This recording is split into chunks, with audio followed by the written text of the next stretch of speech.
Pokémon Legends ZA, a game that unexpectedly swept me off my feet.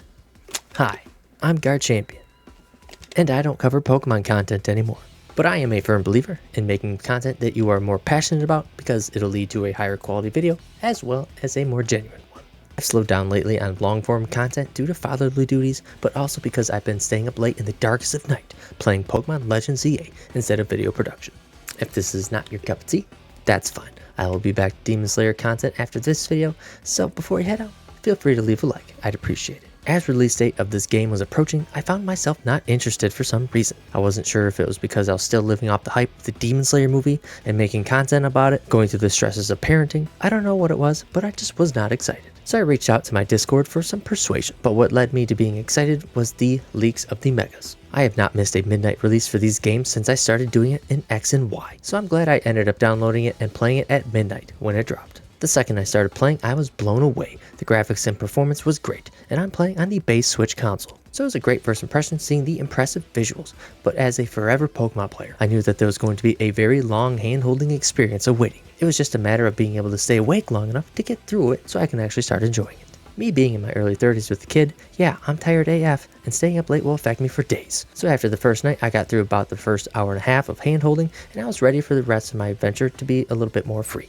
Living the dad life, I go to work at a very physically demanding job 6 days a week, come home to try to help my wife take care of the baby until it's time for her to go to bed, and then the rest of my nights consist of bottle cleaning and tidying up the house, and then giving the dog some love and attention. My time in this game has been very limiting, so whatever I choose to do in game has to be worth my time, because I need to be able to function on the daily for my family and myself. This is my first Pokemon release with a child, and it led me to enjoy this game in a very different way, and it was actually for the better. I decided to take my time with this game, and take it slowly. I don't need to be the first in the friend group to complete the game, get the shiny charm, or even get the highly desired shinies. No unnecessary pressure like that. Everyone in my Discord and friend groups are miles ahead of me, and I don't care. It took me a week to beat the game, going at my own pace, and I haven't even finished some of the post-game missions yet. Going at my own pace led to more exploration of the maps, going on random tasks that I felt like doing at the time that may have not led to story progression, but it was honestly a great experience. I struggled with some parts, figuring out how in the hell am I supposed to get onto a certain rooftop to get a colorful screw, and spending 15 minutes wandering, sometimes figuring it out and other times not.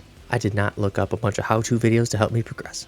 It was all trial and error on my end. This game wasn't overly difficult, but challenging enough to promote trying things again or in a different way. This concept and experience is something I have not experienced in a Pokemon game since I was a kid, and it was very nostalgic. This is not my usual tendencies because I usually will breeze through a game, try to complete everything super fast, and ultimately not appreciate the game as much as I did with Legends ZA. So that's where my thoughts of the game are based off of, my exploration and experience. The storyline was great and progressed at a decent pace. I assume if you're watching this video, you've already played it, but if not, spoilers incoming.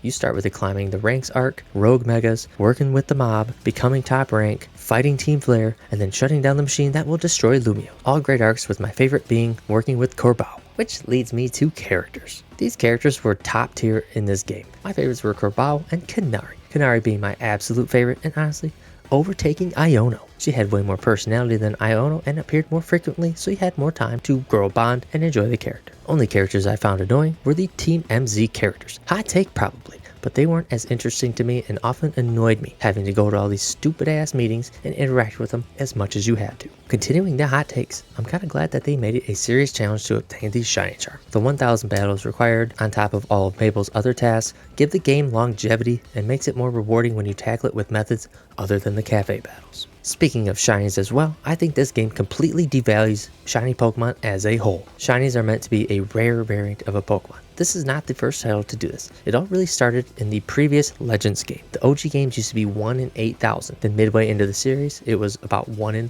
4,000. And then further boosted by the shiny charm. My issue with this is the methods being used to obtain these shinies. Rubber banding, turbo controllers spamming a button, leaving the console entirely, and then coming back to unlimited shinies. How is this fun or rewarding if all you did was literally do something else other than actually play the game? It comes down to giving people what they want without having to work for it. I did not have an issue with the benching method or flying to the location to reset the spawns, because those, you are literally doing something to try for the shiny. These exploits are ruining quality of shinies in my opinion. I think if they continue these open world styles, they need to revert back to the original odds, since there are 4 more spawns being seen in a short amount of time, where you literally had to run through the grass back in the day and go through all the hardship that way. It made it more rewarding and an actual trophy, not just like a participation trophy like how these new shinies feel when you get one. Congratulations, you played the game. Here's 5 boxes of Shinies. It's a fucking joke.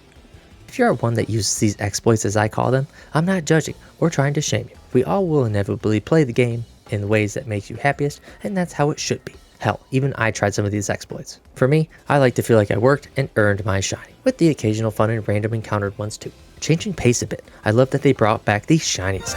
It was a fan favorite since Legends Arceus, and its return made fans happy. I've only heard it a few times unfortunately, but my first hunt when I do get the charm is going to be that Gibble in Area 4. I was a very happy dude being able to play a good portion of the game with my favorite Pokemon, Garchomp. It just made it way more fun for me playing with my favorite Pokemon. The night cycle was a fun experience with the battle system. It was nice that it was optional to go to and participate in rather than being forced into it every time night fell. The character customization was by far the greatest I've ever seen. I have my character with this specific look, but I'm always in awe when I see others customize their own. Then the pictures you take are insane. These just turn out so cool. The funniest part is that the game does not stop when you turn the camera on. Pokemon will still attack you, you can die, and then your megas will turn back to normal after their normal timer expires. Music can change to create different poses for Pokemon and apparently characters too. I only found this out when I was trying to take a selfie with Kanari and she made her angry face, which is my favorite, and that was a fun surprise. The picture capability and character customization is almost my favorite part of the game. That's something I would have skipped if I was trying to breeze through the game. So as a quick recap, character story, customization, freedom to do what you want were my favorite aspects of the game. Only thing I didn't care for was the Team MZ interactions being super frequent and the handholding at the beginning of the game for as long as it was. So my experience was based on taking my time with this and truly appreciating it, and I was blown away by this game, especially being on the fence about it before release. What are your takes on the game? Let me know in the comments below. Have a wonderful day, and I'll see you in the next one. Peace.